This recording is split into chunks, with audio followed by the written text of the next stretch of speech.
सांगली जिल्ह्यातील नांद्रे या गावाजवळ आपण आलेलो आहे। नांद्रे गावाजवळ ही येरळा नदी आहे आणि या येरळा नदीमध्ये या लोकांचे गेली 5-6 दिवस झालं आंदोलन चालू आहे। आंदोलन का चालू आहे ते आपण ऐकून घेऊया। दादा, आपलं नाव सांगा आणि आंदोलन काय चालू आहे जरा माझ्या दर्शकांना सांगा।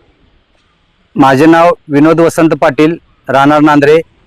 पुणे मिरज लोंढा रेल्वे दुहेरीकरण प्रकल्प करत असताना नांद्र्यातील अंदाजे 35 ते 40 गट नंबर मधील शेती रेल्वे विभागानं संपादन करायचं ठरवलं होतं।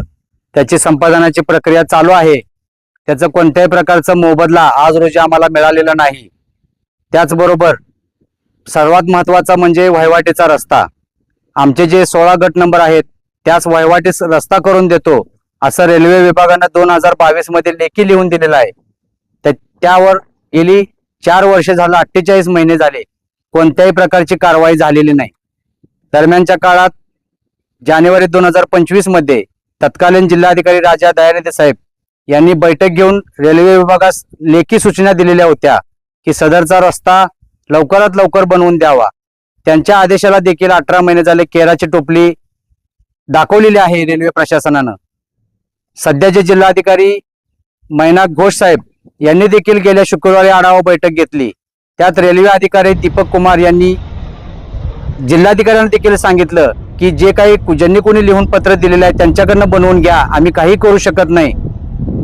गेली 15 दिवस झाले राज्याचे महसूल मंत्र्यांनी आदेश दिलेला आहे की सदरच्या गोष्टीसाठी वहिवाटीचा रस्ता जर कुठल्या प्रोजेक्टमुळे जर बंद होत असेल तर तो सर्वस्वी करून देण्याची जबाबदारी त्या प्रशासनाची म्हणजे रेल्वे प्रशासनाची आहे।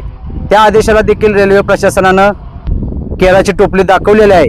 आमच्यावरचा अन्याय हा असह्य झाल्यामुळं आणि संपूर्णपणे आमचं आता जीवन उद्ध्वस्त व्हायच्या मार्गाला आल्यामुळं आम्ही इथं जलसमाधी आंदोलन करत आहोत। गेली 5 दिवस झालं 40 ते 45 शेतकरी पाण्यामध्ये बसून आहेत।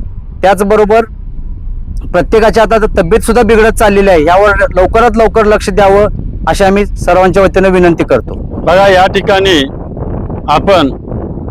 मी जनतेला सांगतो की आज हे पाण्यात बसलेले आहेत, आपण ह्यांना साथ देणं गरजेचं आहे। उद्या 2 गावं ह्यांनी बंद ठेवलेली आहेत। जनतेनं साथ का द्या, तर उद्या ही वेळ तुमच्यावर पण येऊ शकते।